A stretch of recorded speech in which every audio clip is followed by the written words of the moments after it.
नमस्कार मित्रांनो, wicket travelling ब्लॉगमध्ये तुमचं स्वागत आहे. तरी आपला अचानक शिर्डीला जाण्याचा प्लॅनिंग झाला होता.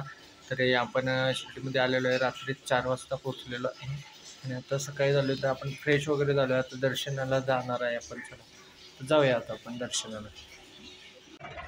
तर मित्रांनो बघू शकता आपल्याला ही रूम भेटलेली आहे. यश आपला पुढे आलेला पण लाईटच नाही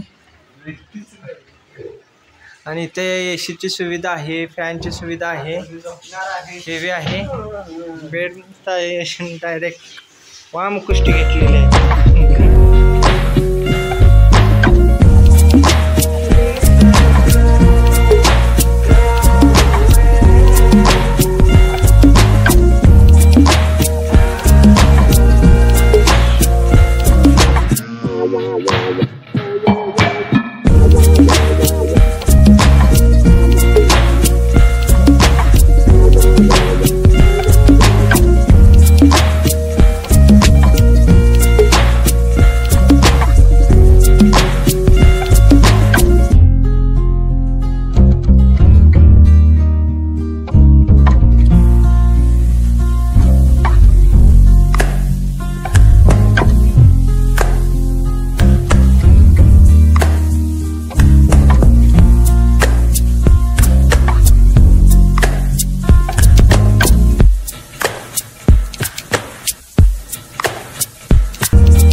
मित्रांनो व्हिडिओ आवडला असेल तर लाईक, शेअर आणि सबस्क्राईब करा.